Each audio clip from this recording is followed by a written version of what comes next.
or just go to the LBC website, lbc.co.uk. Brandon, welcome.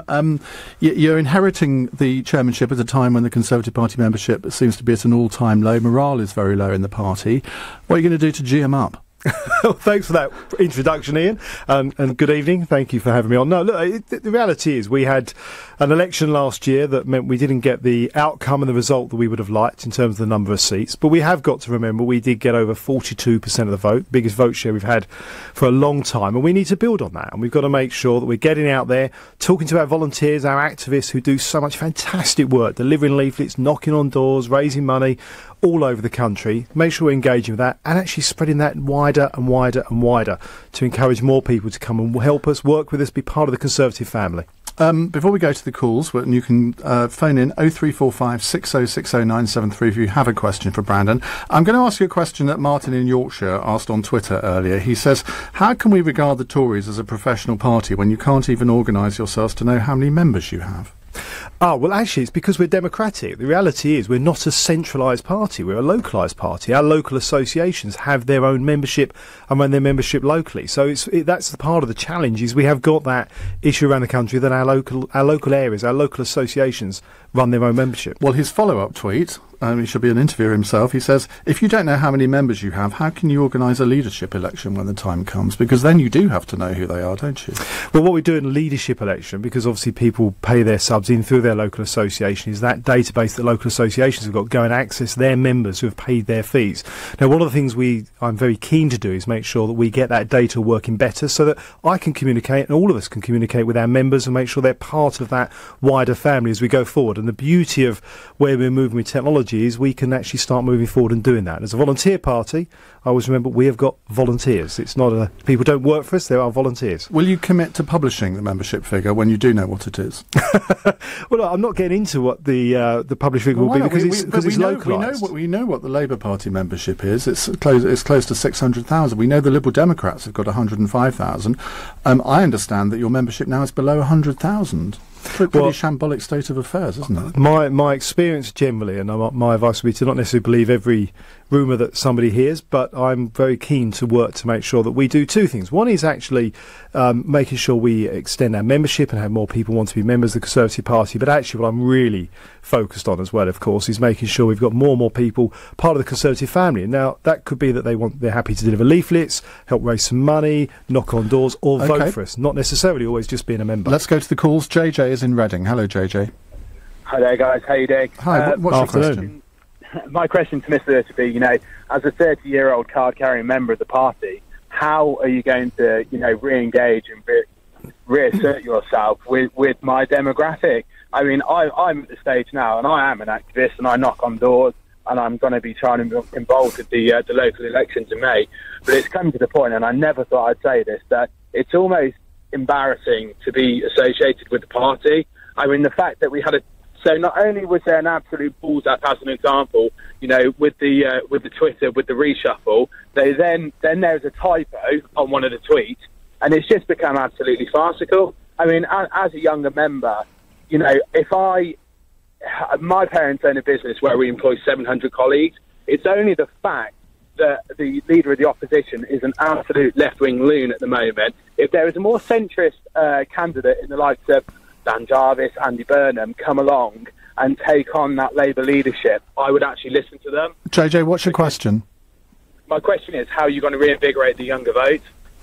Well, actually, I think you make a good point. And look, first of all, can I just say, I want to say to you and actually anybody else listening who like yourself has been involved, has been an activist, thank you for what you do. People like me I wouldn't be sitting here elected. I want a seat from Labour, and if it wasn't for activists like yourself, I wouldn't have got elected, helping me and my colleagues around the country. So thank you for what you have been doing, and I hope I'll be able to convince you to continue to do in the future. I think in terms of younger people, there's a range of things we need to do. We need to encourage more people like yourself to come out and be more publicly involved in the party and get involved and think about even being candidates as well. We've got Ben Bradley, one of my new vice chairman, who's in his mid-20s, who's a brilliant member of Parliament. And you'll see him here a lot more from the late 20s, to be fair. Yeah, well, it depends. If somebody's 46, I'm still going for mid-40s. But having more people like that, getting more publicly involved and seeing what can be done and that we can make a difference. But also, I think there's this real key about actually actually outlining why what we are doing in government matters to people of all age groups and actually younger people as well. But I also take on the chin. I think somebody fairly well known once said there's something that is made out of too many tweets, and we've got to just make sure we get our social and digital media absolutely spot on. It's embarrassing, though, not just that, but apparently your people forgot to renew the security certificate on your website. So on Monday morning, when we were all trying to look at the website to see who was in, who was out, the website was down. Well, I got appointed mid-morning on Monday, so I'm going to be focusing on where we go moving forward. We're going to make sure we get our digital media, but not actually just our digital and social media, but actually how we communicate with people right across the country, whether it's through leaflets, door knocking, digital, social media, and obviously talking to good people like yourself. JJ, quick reply. So, would you actually have a target? So, I think it was 66% of under 30s vote Labour. Do you actually have a target in mind of how you actually need to grow your penetration?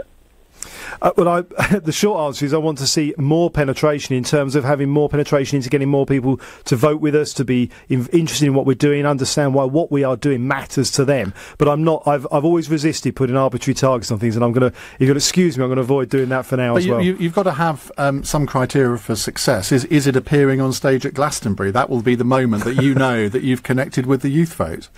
Well, the interesting thing with Glastonbury, actually, of course, if you look at some of the things that were happening at Glastonbury, it wasn't quite necessarily the reaction that was portrayed in some of the media, but as I can't sing, I wasn't planning personally on performing at Glastonbury anytime soon. But look, it is about making sure that we are engaging in a way that people of all different age groups, of all demographics, in all different parts of the country feel that they can relate to, and that will be using that entire team of vice chairmen that I've got, a really good diverse team of people. Just before we go to our next caller, when the Prime Minister appointed you, what did she say to you, and why do you think you're the man for the job? Well, I'm not going to go into the details of private conversation. I have to say I was really, really honoured. I'm still getting my head around the honour that the Prime Minister put on me to be the chairman of a party that I absolutely love. I was an activist. I was delivering leaflets, knocking on doors, a branch officer, then an association officer and chairman. So my heart is absolutely making sure we take the Conservative Party forward. And I made it very clear to the Prime Minister, I take that responsibility very, very seriously. And I want to deliver. So ultimately, the ultimate answer, Ian, is to make sure we win at the next general election. What have you got that Chris Grayling hasn't? Well, apart from the fact I'm going to make sure we get our Twitter feed right, and I'm sure that will be a Twitter joke that will be around for some time. Actually, look, we're very fortunate, whether it's Chris, myself, a whole range of other people. We've got a great, talented pool of people in the Conservative Party. OK, well, we've got some very talented callers. Let's go to another one of them. Stefan's in Newport. Hello, Stefan. Hi, thank you for taking my call. So, Mr. Lewis, my question to you is, as a Tory member myself, is it time we consider replacing Theresa May as leader before the next election in order to avoid the disaster that the 2017 election brought? Well, Stefan, good evening, and thank you for being an activist and an involved supporter of the party. Look, absolutely no. I supported Theresa May to be Prime Minister. I think she's absolutely the right person. She's the person who, despite what some people were saying leading up to Christmas, was able to get that deal with Europe. I think we will get a good deal with the European Union. And if you think about where we're going to be, when the next election is 4.5 years roughly away, if we are able to deliver a good deal for the United Kingdom as we leave the European Union, if we deliver on that domestic agenda that's been very clearly set out again this week, delivering the housing that we need in this country, and actually making sure we've got a good health and social care system, good opportunities for education and job security for people, I think we could be in a very strong position to go into that next election. But we've got to make sure we deliver on that and that we explain what we're doing and why that matters. Stefan, you're an activist. You clearly want to see Theresa May replaced before the election. Well, I currently do support her in her leadership. And what you said about getting a good deal for this country may be correct, but you can't shy away from the fact that she is a terrible campaigner. And, I mean, everyone would admit that, whether from the Conservative Party or Labour. Well, look, we got over roughly 42.5% of the votes in the election in 2017. We didn't win all the seats we would like to win, but we got a huge vote share. Well, actually, all of us have got a job to do campaign. Actually, I have to say, one of the things that struck me, and one of the reasons why I backed Theresa May to be the leader of our party initially, was in the run-up to the 2010 general election, I was fighting a target seat. It was a marginal seat, a Labour-held seat, and you get lots of people come and visit, supporters, activists, and ministers and shadow ministers at the time, obviously, come and visit, and it's brilliant. They come and do visits. Theresa May was the one who came and said, can I do some canvassing? and knocked on doors in a really tough part of my constituency, and went down. She is really good at campaigning. Let me counter that with a story. I remember campaigning once when Jeffrey Archer came to a constituency to campaign, and we said, well, let's go canvassing, Jeffrey. He said, no, complete waste of time for someone like me. I need to be meeting lots of people, not individual people. That's going to have far more impact. Now, that was somebody who knew a bit about campaigning, whatever else you might say about him. Look, I'm not going to argue that actually it's about doing both. And we've got to get out there, knock on doors. And actually, one of the key things, my activists in my constituency still remember the fact that they had a shadow minister, now the Prime Minister, knocking on doors. And all of us in the Conservative Party have got a job to do to deliver on campaign. So you're telling Stefan that she's there till the election? I would hope that she is our Prime Minister beyond the election and that we win that election and keep her there as Prime Minister. OK, Stefan, thank you very much for your call. More of your calls to come, 0345 6060 973. You're listening to LBC. Brandon Lewis is here with me for another 15 or 20 minutes. If you'd like to get a call in, 0345 6060 973, and you can watch us on Facebook or the LBC website. It's 5:15. Let's go to the news headlines with Thomas Watts. Health officials say they've paused some routine hospital inspections this month because of the severe demands on services. Victims of taxi rapist John Warboys say they're still not being consulted about the conditions of his release. And the new chairman of the Conservative Party, Brandon Lewis, has told Ian Theresa May remains absolutely the right person to be Prime Minister and to go into the next election in a strong position. The LBC Travel News is next. Wiper blades in winter. Squeaky, streaky. Rain rattles your windscreen. Smears rattle your confidence. Can't see, can't drive. Can't believe you haven't been to Halford yet. We fit new wiper blades on the spot from just £2, and we're open late 7 days a week. Ready for winter's worst? Ready for anything. Halfords, for life's journeys. Wiper blades sold separately. Selected vehicles only. In most stores. Check for opening hours. Nick Ferrari at breakfast on LBC. Today I asked you to help with my LBC ABC anti-bullying charter campaign. Children's Commissioner for England, Anne Longfield. It's Snapchat that has one of the particularly addictive elements where you have to streak with friends and keep in friendship with them. For parents, I would just think, unless you're very sure, just don't let your kids on Snapchat. Nick Ferrari at breakfast every weekday morning from 7, only on LBC. Creating a perfect holiday with Travel Republic is just like creating anything. You start off with the basics, like, I want a beach holiday. Then you add a little more. A 4-star hotel. Then you add a few more flourishes. Near the beach, a local restaurant, flights from your favourite airport, and it's all been reviewed by people like you. And before you know it, you've made something really special.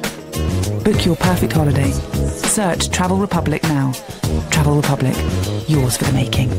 At or protected. At Homebase, we want you to challenge us on the price of our new kitchens, even during competitor sales. So come put us to the test and book your free design appointment today. Homebase, always low prices. Get more for less with Mobalpa kitchens. Stylish on the outside, clever on the inside, with up to 20% more storage space than a standard size kitchen unit. Order now to pay no VAT for a limited time only. Find your nearest Mobalpa kitchen studio at mobalpa.co.uk. It's Tuesday afternoon, and just when you're headed for a long lunch, the client feedback comes in. All those ideas you sent over, they're toast. They want more concepts by end of play, but the team is working from home. What are you going to do? Drag them in from the depths of suburbia? No! You're going to jump on a conference call and have the mother of all thought showers. That's how you clean this mess up? Oh, yes. Those ideas are going to scrub up well. Call and conquer with conference calling from Powwow Now. Check the lights, check the installations, check the crowds, check the smiles, the oohs, the ahs. Check out the 75 RT angles I've just posted online. Lumiere will be lighting up London again from the 18th to the 21st of January. There will be road closures, busier stations and bus service changes, particularly around King's Cross and the West End, from 4 p.m. to 11:30 p.m. So before you check out the Light Fantastic, check your travel. Search TfL Lumiere Travel. To the Mayor of London and TfL. Every journey matters. Divorce. It threatens the things you've worked hard for in more ways than you can imagine. Your home, savings, pension, and most of all, your relationship with your children. Don't let divorce cost you any more than it has to. Cordell & Cordell is dedicated to helping men in matters relating to divorce. Call now on 0330 60 60 161 or visit cordellcordell.co.uk. Office in central London. A partner men can count on. Ian Dale at Drive on LBC. Call 0345 6060 973. 19 minutes past 5 here on LBC. Brandon Lewis, the new chairman of the Conservative Party, is with me. It's only his second full day in office, so good on him for coming in, facing the music, so to speak. We are on Facebook Live if you want to watch us as well, or the LBC website at lbc.co.uk. Ian is in Romney Marsh. Hello, Ian. Hello, thank you for taking my call. The question I'd like to ask, as a natural Tory voter and a Remain supporter, the last election I voted Labour, mainly because I feel that their position is a bit more nuanced. It's not clear, don't get me wrong, but one of the biggest reasons is because I cannot stand the phrase, the will of the British people. And I want to know, why is it that the Conservatives and Theresa May insist on using that phrase when you maybe don't realise that you're pushing and alienating people like me, because I feel that I'm not represented by you anymore. Well, look, I'm probably in a similar position in the sense that I was somebody who voted Remain and campaigned for Remain, which is quite a bold statement to make when you represent Great Yarmouth. Do you feel alienated like No, Ian? and that's what I say, no, I don't. And I think, let me just explain why you hear that phrase. I think ultimately it's that appreciation and recognition of a couple of things, but actually its core is I'm a Conservative and ultimately I am also a Democrat, in the sense of I believe in democracy. And there was a referendum and there was an outcome and there was a decision, and we have to absolutely respect that. And even if we're on the losing side, if we don't respect that, then actually we get ourselves into quite a dangerous place. I think a very great man, much better than myself, once said, democracy may not be perfect, but it's a lot better than the alternative. And we have to respect that. And therefore, actually, we as a government have got a job to do in delivering on what was voted for, which is that we leave the European Union. You want to come back? And get the best deal we can. Yes, it was just, it's not a case, I accept the result. I don't like it at all. But I just think you need to pay more acknowledgement to the fact that half the country didn't vote for it. And so you basically feel the Conservative Party is just for the 52% and ignoring the 48%. What can you do about that, Brandon? Well, actually, look, if that's, I take the point you're making, and I think that I'll take that on board in terms of making sure that what we have got to do is explain that there are people out there who feel very strongly that they wanted to leave the European Union and obviously voted that way. But I do appreciate there's a large number of people out there who voted Remain but do respect the decision, like yourself, like myself. And what we've got to outline is why the deal we're looking to get from the European Union, while we keep using this phrase, and you'll hear me use it time and again as I did in my previous role, is about getting a good deal for the United Kingdom. And that is about saying, look, the country made a decision, we've got to deliver on that, and we've got to do it in a way that works for our economy, works for our communities, because we have been partners with the European Union for a very long time now. We want to continue to be good, strong partners and friends with our friends across Europe, as well as the rest of the world. And actually, I've got to say, one of the things that became very clear to me in my role as the Immigration Minister until earlier this week was that when you look at what the opportunities are for our country, and you talk to countries around the world about these huge opportunities that there are for us, both in trade and in our society and community work, actually there are some big opportunities as we leave the European Union. We've got to make sure we capitalise on that for the benefit of everyone. Does that mean that you've changed your mind, that if there were another referendum tomorrow, you'd vote leave? Well, I don't think there should be another referendum, and I don't work in hypotheticals. I think there was a vote, we respect the vote, we get on with it, and actually we deliver on getting a good deal for our country. No, but I think actually doing it in a way that does mean we leave. It's a question to ask. Jeremy Hunt could answer it, so I'm not sure why you can't. No, I can answer it. My answer would be, if we were voting for the first time, I voted Remain, and I'm not going to change my position on that. I think I did that for some very clear reasons, not least of all the energy industry in my own constituency. But having had a referendum where the country voted to leave, if somebody else came into government, if we had that awful situation of Labour coming in and wrecking our economy and running another referendum, or the Nick Clegg version of another referendum, I would vote to respect the first referendum and I would vote to leave. But those concerns that you had on June the 23rd, 2016, you still have them, don't you? Well, I voted to Remain originally and campaigned Remain because I had the energy industry in Great Yarmouth. I also, as the housing minister, was aware of the housing industry's desire and need for stability. Actually, what we've seen since the general election is our economy has been able to continue to develop and work. And that's why, actually, I'm really optimistic about the future. And I think we can not only get a good deal, but continue to see growth in those areas. That's exactly what Jeremy Hunt said. He added also that he didn't like the way the European Union had bullied this country, and that's why he said he would now vote leave. But you can't quite go that far. Well, no, I said if there was a second referendum now, I'd be voting leave, because I'd always apart from anything else, I'd be respecting the vote that happened the first time round. Wendy is in Enfield. Hello, Wendy. Oh, hello there. It's a very quick question, actually, but what will you do to put a brake on rapid social cleansing to the outer London boroughs, which is simply creating deprived areas where deprived areas never used to be? What do you mean by rapid social cleansing, Wendy? This question is very important, actually, because if you don't do something about it, your Tory marginal seats will disappear in the outer London boroughs, and also you won't do very well in the local government elections, because people don't now see these areas as being dumping grounds. What do you mean by rapid social cleansing? Well, rapid social cleansing, under the 2012 Localism Act, local authorities are no longer legally obliged to house people within their own catchment areas anymore, and that's been a disaster for the outer London boroughs. Brandon? Well, look, actually, I think that's about having local areas working together and actually recognising that the way our communities work, the way our economies work, this is actually partly what the local enterprise partnerships are about in a different scale as well, is recognising they go beyond the arbitrary boundaries that were drafted for local government purposes long ago, and actually letting areas work together. And actually, those areas that can only people can only move around through the local authorities if the local authorities themselves agree on it. And I have to say, my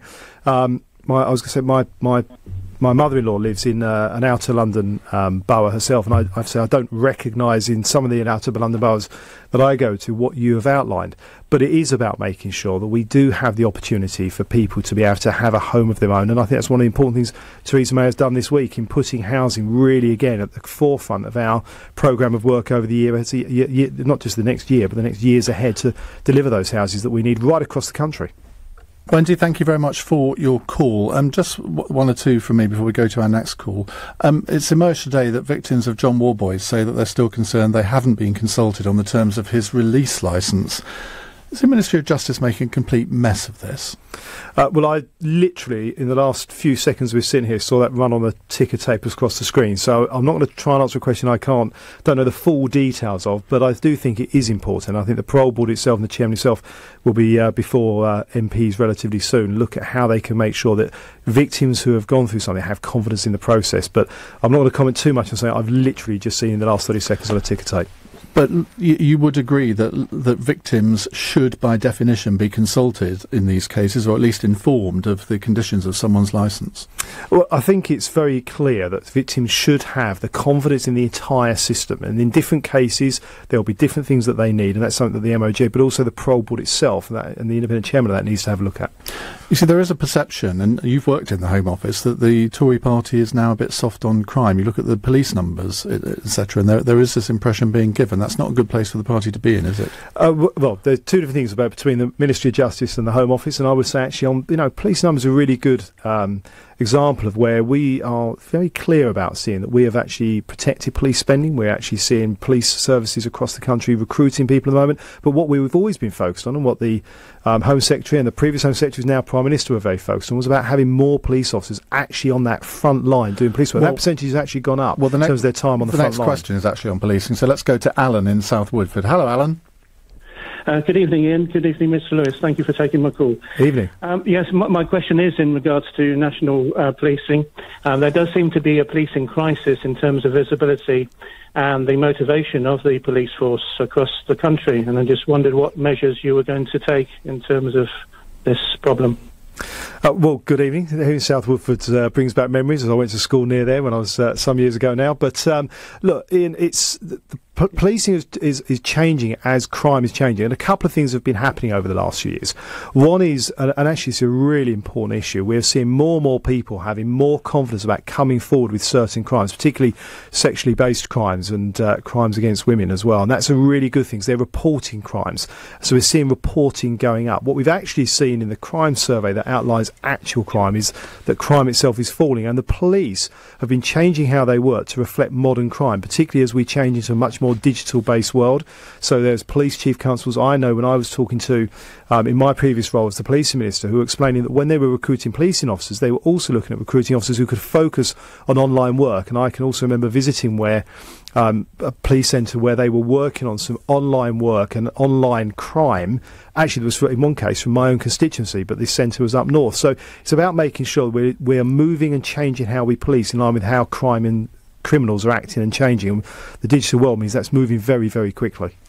Alan, thank you very much indeed. Diana in Braintree has texted and say there's a new code for MPs on bullying and harassment. We know your party has had problems in this area. What new procedures are you going to put in place to stop this happening, and what should the ultimate sanction be?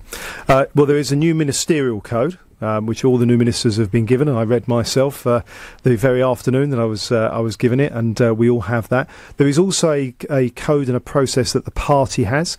All parties should be having this, and of course through Parliament we're looking cross-party, the leaders themselves and the Leader of the House, about how we go forward to make sure, actually regardless of what political party, and all parties have had issues around this, that people feel confident and comfortable about coming into and working in politics. Admittedly, you're only 2 days into the job, but are you going to look at the code that the party's got and see whether it is fit for purpose?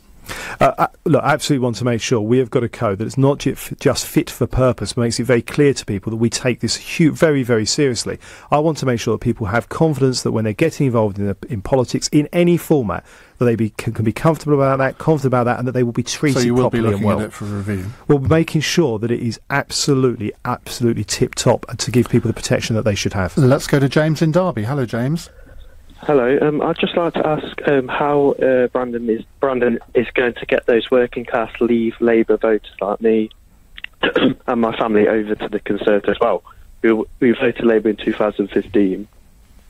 All of us voted Conservative in 2017. As the 2017 election showed, that Labour Leave vote stayed with the Labour Party, and UKIP, some of it went back to Labour. But yeah, my question to Brandon is, how is he going to get those working class Leave Labour voters over to Conservatives? Well, look, first of all, thank you for voting for us, and obviously I hope in the future we'll be able to convince you to vote for us again. And the way I want to focus on doing that. Pardon? I'm a member now. Oh, brilliant. Well, look, brilliant. Thank you very much for doing that. And well, look, the reason and the way I think we can convince you and others not just to vote for us and join and continue to do that, and more people to do that, is actually two key things. First of all, we are very clear. We are leaving the European Union. We're the only party who can categorically say we are going to leave the European Union. But also, I think what's really important when we get to the next general election, which will be after we've left the European Union, is actually that we are delivering on that domestic agenda and outlining why, yes, we are going to work to get the right deal, and I'm convinced we will get a good deal with the European Union, but also that we will be working on that whole programme of work domestically around education, contingency, good education opportunities, good job security, good job opportunities, safety and security at home, as well as good care and opportunities for not just young people, but also people later in life, and making sure that we are outlining why what we are doing works and delivers for people of all age groups and in all parts of the country. James, thank you very much for your call. I don't know if I'm sure you were too busy this morning to watch the Daily Politics, but Andrew Neil interviewed Debbie Abrahams, the Shadow Work and Pensions Secretary, and she found it very difficult to answer this question. I suspect you'll find it less difficult, but why do you think that there was...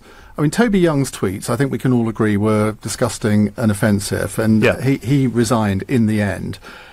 There was a sort of Twitter mob that went after him, and there was a lot of pressure on him to resign. Why hasn't there been for the Labour MP Jared O'Mara, whose tweets were equally or possibly more offensive, or indeed the Shadow Chancellor, John McDonnell, who, let's remember, said about Esther McVeigh that we should, quote, lynch the bitch?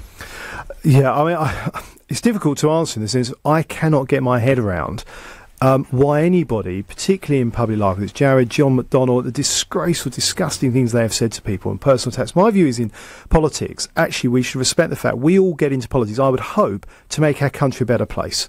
That's something we should all have in common. We might disagree on how to do that, but that core principle should be there, and we should respect each other in that. And the kind of personal attacks we see against people like what is now brilliant Secretary of State and Esther McVeigh, and I've seen this with other colleagues. I myself have seen some stuff over the years in various roles I've done. I just can't understand why the Labour Party do not want to deal with that, to be able to say, and we should, if we see that kind of thing from any of our colleagues, we need to be able to say, this is not acceptable.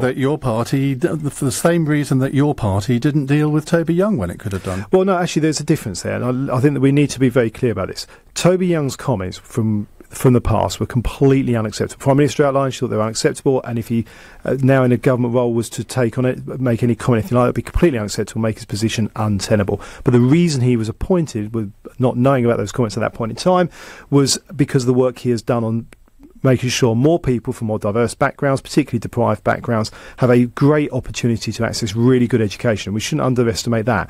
That's slightly different to the situation of the Shadow Chancellor, who, as a Member of Parliament, has done that kind of personal attack and calling for physical attacks on other Members of Parliament, let alone the kind of comments Gerard O'Mara has made, and the party not wanting to deal with that. Should there be a by-election in Sheffield Hallam?